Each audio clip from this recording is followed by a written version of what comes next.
নিজের জন্মদিনের কেক বানাতে গিয়ে দেখো কি অবস্থা হলো আমার কেকটার। আমার হাজবেন্ডের দাবি তার বউয়ের জন্মদিনে একটা খুব সুন্দর কেক বানিয়ে দিতে হবে। আমরা কি আর করব, আমরা হচ্ছে বেকার। আমরা সবার জন্মদিনেও কেক বানাই, আবার নিজের জন্মদিনে কেক নিজেই বানাই। তো কারা কারা নিজের জন্মদিনে কেক বানাও অবশ্যই জানিও কিন্তু। তো শুরু হয়ে গেলাম কেক বানানোর কাজে। দেখো কেকটা হচ্ছে কিন্তু বাটারস্কচ কেক, কিছু আর করার নেই, কেক বানানো শুরু করে দিই। প্রথমে কেকটাকে ভালো করে আমি আইসিং করে নেব। আচ্ছা, এটা হচ্ছে বাটারস্কচ কেক, কী কী ফিলিং দিয়েছি কি সব কিছু কিন্তু আমি আরেকটা ভিডিওতে আপলোড করে দিয়েছি। আমি ডেসক্রিপশন বক্সে লিঙ্ক দিয়ে দেবো, অবশ্যই চেক করে নিও। ওই কেকটাতেও কিন্তু পুরো ডিটেলসে দেখিয়েছি কীভাবে কি বাটারস্কচ কেকের কী কী ফিলিংস দিতে হয়, কী কী সব কিছু। তো এ টু জেড দেখিয়ে দিয়েছি, সেই জন্য আমি আর এই কেকটা মানে দেখালাম না। তো কারা কারা আমার মতো হোমমেড বেকার অ্যান্ড কারা কারা নিজের জন্মদিনে কেক নিজেই বানাও অবশ্যই জানিও কিন্তু। দেখো কেকের কিন্তু আইসিংটা করে ফেললাম। তো এবার একটু ফ্রিজে সেট করে নিলে ভালো হয়, কিন্তু আমার কাছে আর সময় ছিল না যে ফ্রিজে সেট করবো, তো ফ্রিজে আর সেট করা হয়নি। তো এখানটায় আমি একদম আর কোনো বাটি আর নিচ্ছি না, আমি একদম ডাইরেক্ট এখানটাই আমি একটু ক্রিম মিশিয়ে নিলাম, দিয়ে একদম কেকের যে নিচে লেয়ারটা থাকবে সেখানে অল্প করে আমি একদম এই হালকা পিঙ্ক কালারটা দিয়ে দেবো।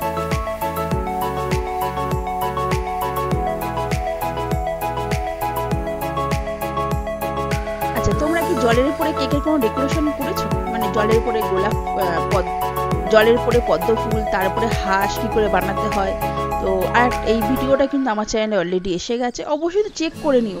আর তোমরা কি কি ভিডিও দেখতে চাও, তোমার কি কি প্রবলেম হচ্ছে কেক বানাতে গিয়ে, এভরিথিং সব প্রশ্ন কিন্তু আমাকে কেক সংক্রান্ত করতে পারো কমেন্টে, আমি অবশ্যই অ্যান্সার দিতে পারবো। কিন্তু আমি সব কমেন্ট কিন্তু পড়ি, কারণ তোমাদের কমেন্ট পড়তে কিন্তু আমার খুব ভালোই লাগে সেই জন্য। আর সব অ্যান্সার কিন্তু আমি অবশ্যই দিতে থাকি। ভালো করে পেস্টে আমি দিয়ে দিলাম ক্রিমটা, দিয়ে এবার ভালো করে নাইফটা দিয়ে আমি আগে ভালো করে ফিনিশিংটা দিয়ে দেব। দিয়ে তারপর এই জায়গাটা একটু একটু অন্যরকম একটু টাচ দিয়ে দেবো, একটু দাগ দাগ যে টাচটা থাকে সেটা এখানে দিয়ে দেবো, কারণ এই নিচটাই প্লেন রাখবো না সেই জন্য। নিজের জন্মদিনে কেক মনে হয় যেমন তেমন করে বানিয়ে নিই, তাও কি আর করা যাবে, আমরা তো বেকারস না। তো কেক আমরা যখন বানাই তো তখন মনে হয় কেকটা যেন সব থেকে খুব সুন্দর কেক হয়। যে কোনো কেকই ফিনিশিং না হলে কিন্তু আমাদের সত্যি ভালো লাগে না, তো যেই কেকই বানায় না কেন ফিনিশিংটা কিন্তু আমাদের কিন্তু খুব ভালো লাগে। এই কেক বানাবো সবাই দেখে বলে ওয়াও কি সুন্দর কেক, এইটা শোনার জন্য কিন্তু আমরা কেক বানাই। অবশ্যই আমরা কেক বিক্রি করি, আমাদের আর কটা কেক বিক্রি হয় যাই হোক, কিন্তু আমাদের কিন্তু মেন হয় এই যে লোকে সবাই যে কেকে ডেলিভারি যাওয়ার পর যে বলে ওয়াও কি সুন্দর কেকের লুকটা, কি সুন্দর কেকের টেস্টটা, এটাতেই কিন্তু আমাদের মনটা ভরে যায়। তো কারা কারা আমার সাথে একমত অবশ্যই কমেন্টে জানিও। দেখো আমি এখানে আর আলাদা করে আর রোজ বানাতে ইচ্ছা করছিল না, তো সেই জন্য আমি ভাবলাম ডাইরেক্ট কেকের পরে একদম রোজ বানিয়ে নিই। তো সেটা আমি করতে যাচ্ছিলাম, ডাইরেক্ট কেকের পরে রোজ বানাচ্ছিলাম। কিন্তু রোজটা দেখো সুন্দর হয়েছে, কিন্তু আমি এখানে একটু বেশি ঘেজিয়ে ফেলেছি, আমি দেখাচ্ছি লাস্টে না এক্ষুনি দেখাচ্ছি। আমি একটু স্পিডে করে দিলাম, আবার তুলে আমি আবার সেকেন্ড রোজটা বানাচ্ছি। এই রোজটা কিন্তু কি হয়েছে না, রোজটা একদম পুরো ডাইরেক্টভাবে বসে আছে, মানে রোজটা একটু কাত হয়ে থাকলে দেখতে কিন্তু বেশি ভালো লাগে, এটা সেটা হয়নি, এটা একবারে বসে আছে। তো সাইড থেকে দুখানা রোজ বানিয়েছি, আর একটা রোজ আমি এখানে বানাতে যাচ্ছিলাম। বানাতে গিয়ে দেখো কি অবস্থা, পুরো একদম ঘেটে করে ফেলেছি। তো এই ঘেটে কেক আমার একদম ভালো লাগছিল না, তো কি আর করা যাবে, আবার কিন্তু আমি পুরো এই ডেকোরেশনটা পুরো আমাকে তুলতে বাধ্য হলো, আমি কিন্তু এই ডেকোরেশনটা পুরোটা তুলতে বাধ্য হলাম। তো কাদের এই রোজটা ভালো লেগেছে জানিও, আমার নিশ্চয়ই মনে হয় না কারোর এইটা ভালো লেগেছে, কিন্তু রোজটা বানানো সত্যি সুন্দর হয়েছিল। তো ভালো করে তুলে নিয়ে আমি আবার ভালো করে ফিনিশিং করে নেবো। আমি যেহেতু কেকটা আমি ফ্রিজে দিইনি, তো সেক্ষেত্রে কেকের এই জায়গাটা মেকআপ করতে আমার বেশি একটা প্রবলেম হয়নি। কেকটা একবার ফ্রিজে সেট হয়ে গেলে না, তো কেক নষ্ট হয়ে গেলে তারপরে ঠিক করতে গিয়ে কিন্তু একটু প্রবলেম হয়ে যায়। তো যেহেতু আমি এখানে কোনো ফ্রিজে দেওয়ার চান্স পাইনি, তো সেক্ষেত্রে কিন্তু চটপট করে আমার এখানে ফিনিশিংটা হয়ে গেল। তো চটপট করে ফিনিশিংটা দিয়ে ফেললাম, দিয়ে এবারে আমি রোজ বানাবো। আচ্ছা, কাদের রোজ বানাতে খুব প্রবলেম হয়, যে একটা সুন্দর একটা রোজ বানাবো আর নিখুঁত, কাদের প্রবলেম হয় অবশ্যই কমেন্টে জানাও। আর দাঁড়াও, কি সুন্দর করে রোজ বানাবে একদম সহজ পদ্ধতিতে আমি দেখিয়ে দিচ্ছি। প্রথমত তোমরা এটাও ফলো করতেই পারো, আর তা না হলে তোমরা এই পদ্ধতি দেখতে পারো। দেখো খুব ইজিভাবে আমি দেখাচ্ছি। ফিনিশিংটা হয়ে গেল। এবার আমি কিন্তু এখানে কিন্তু হালকা লাইট কালারের ক্রিম নিয়েছি, নিয়ে কিছুই না, তোমার মন পছন্দ করে একটা বেস বানিয়ে নেওয়া, র্যান্ডাম একটা গোল গোল গোল গোল করে বেস বানিয়ে নাও। বেস বানানো রেডি। এবার তার উপরে একটা রাউন্ড করে একটা টোপর বসিয়ে দাও, হয়ে গেল। এরপরে দেখো পাপড়ি দিতে হবে। খেয়াল করে দেখো, প্রথমে পাপড়িগুলো কিন্তু আমি ছোট দিচ্ছি, প্রথম লেয়ারে পাপড়িগুলো ছোট হবে। এবার তারপরে বাইরের পাপড়িগুলো দেখো আস্তে আস্তে কিন্তু বড় হতে থাকে। রোজের পাপড়িগুলো তো ছোটই থাকে আর বাইরের পাপড়িগুলো বড় থাকে, তো সেই মতো কিন্তু পাপড়িগুলো বাড়ানো। তো আমার এই পর্যন্ত রোজ দরকার, এইটুকুনি বানাচ্ছি। তোমাদের যদি আরো বড় রোজ দরকার, আরো বড় পাপড়ি দেবে, রোজ রেডি হয়ে যাবে। আর এটাকে দেখো কি করে তুলতে হয়, খুব ইজি প্রসেসে। প্রথমে যেখানে আগে বসাবে রোজটা, সেখানটাকে ভালো করে আমি একটু ক্রিম দিয়ে দিলাম, যাতে একটু রোজটা উঁচুর দিকে থাকে বা একটু বেঁকে থাকে। এবার সামনের দিকে একটু হেলিয়ে আমি এটাকে বসিয়ে দিলাম, ব্যাস হয়ে গেল। রোজটা একটু একদিকে হেলানো থাকলে দেখতে কিন্তু ভালো লাগে। সেম প্রসেস দেখো, আমি কিন্তু আবার সেম প্রসেসে আর একটা রোজ বানাচ্ছি।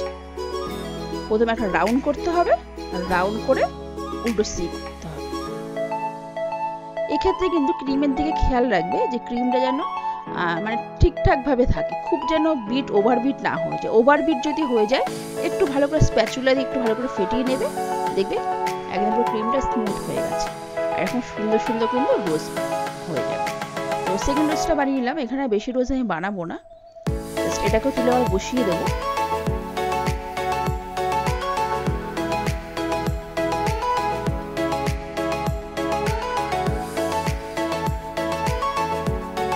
সেম প্রসেস, খুব সুন্দর করে তুলে বসিয়ে। তোমরা কিন্তু এই কাজটা চাইলে কাঁটা চামচ যে থাকে, কাঁটা চামচ দিয়ে কিন্তু কাজটা করতে পারো। কাঁটা চামচ দিয়েও কিন্তু খুব সুন্দর করে রোজ তোলা যায়। সুন্দর করে বসিয়ে দিলাম। এবার আমি এখানে নাম লিখবো। নাম লিখবো বলতে আমি এখানে লিখবো হ্যাপি বার্থডে মাই মম। আমার হাজবেন্ড বলেছে যে এটাই লিখতে বলেছে, হ্যাপি বার্থডে মাই মম। যেহেতু কেকটা ও অর্ডার করেছে, তো সেহেতু ওর পছন্দ মতোই আমাকে কেকটা এখন বানাতে হচ্ছে। এক্ষেত্রে আমি একটু ডিপ কালার নিয়ে নিয়েছি, আর খুব তাড়াতাড়ি করে একটু ফাস্ট ফাস্ট দেখিয়ে দিচ্ছি। আচ্ছা, কাদের কাদের এই নাম লিখতে প্রবলেম হয় তারা কিন্তু অবশ্যই জানিও, আমি এই নাম লেখার পরে তাহলে একটা ভিডিও নিয়ে আসবো।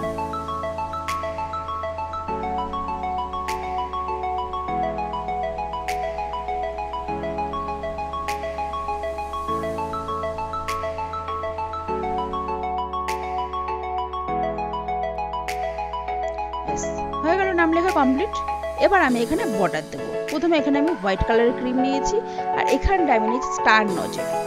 এই স্টার নজেল দিয়ে কিন্তু অনেক ধরনের কিন্তু ডিজাইন হয়, অনেক ডিজাইন হয়। তো এই ডিজাইন আমি অলরেডি একটা শর্টে আপলোড করে দিয়েছি, আর তোমরা একটু চেক করে নিও আছে কতগুলো এখানে ডিজাইন হতে পারে। তো ওপরে সেম বর্ডারটা দেবো, নিচেও কিন্তু আমি সেম পিঙ্ক কালারের বর্ডার দেবো। খুব সিম্পলের মধ্যে আমি কেকটা রেখেছি, খুব বেশি কিছু করিনি কেকে।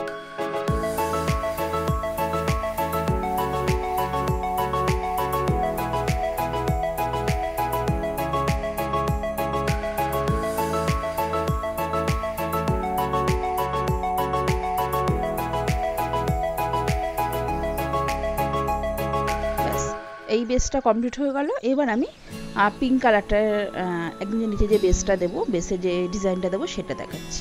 এটা একটু ফাস্ট করে দিচ্ছি কারণ সেম প্রসেস, সেম নজেল দিয়ে কিন্তু আমি বানিয়েছি। এবার এটা হয়ে যাওয়ার পর আমি এখানে একটু গোল্ডেন ডাস্ট দেবো।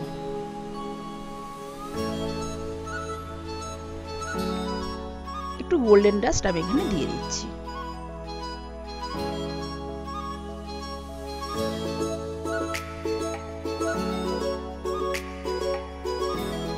তো এটা দিয়ে দিলেই আমার কেক অলমোস্ট কমপ্লিট হয়ে যাবে। তো লাস্টে আমি দেখাচ্ছি আমি কীভাবে কেক কেটেছি, কীভাবে আনন্দ করেছি। তো ওটা আমি একদম লাস্টে দেখাচ্ছি। আগে প্রথমে কেকটা তৈরি হোক, তারপর তো কেকটা কাটবো, তাই না? আমি এই কেকটা না একদম ফ্রিজে রাখার সময় পাইনি। কেকটা জাস্ট রেডি হয়েছে আর কেকটা কাটলাম। মানে প্রথমত ইচ্ছা করছিল না নিজের জন্মদিনের কেক যদি নিজেই বানাই, তাও মানে সেই মতো মানে খুব ইচ্ছা করে যে বানাতে যাওয়া সেটা আর হয়ে ওঠে না। প্রথমে আমি এখানে গোল্ডেন কালারের ডাস্ট দিয়েছি, তারপরে কিন্তু আমি এখানে সিলভার কালারের ডাস্টটাও দিয়েছি, কারণ সিলভার কালারের ডাস্টটা দিলে কেকে না খুব সুন্দর গ্লো করে একটা। আর পিঙ্কের উপরে সবসময় সিলভার কালারটাই কিন্তু বেশি ফোটে। আমার হাজব্যান্ডের দাবি ছিল যে গোল্ডেন, পিঙ্ক অ্যান্ড হোয়াইটের মধ্যে কম্বিনেশন থাকবে, তো সেহেতু আমি এখানটায় একটু গোল্ডেন দিয়ে দিচ্ছি। এটা হচ্ছে আমার বার্থডে কেকের ফাইনাল লুক। কেমন হয়েছে জানিও। আর এবার হচ্ছে নাও সেলিব্রেশনের পালা। তো আমার হাজব্যান্ড এসে গেছে, অ্যান্ড নাও সেলিব্রেশন। যাই হোক, বার্থডে পালন তো হলে একটা আনন্দের মজা যে কেক কাটা হবে। কেমন হয়েছে কেক লুকটা অবশ্যই জানিও। আজকের মতো টাটা বাই বাই। আর হ্যাঁ, কোনো প্রশ্ন লেগেছে আপনার তো অবশ্যই কমেন্ট করুন। তো আজকের মতো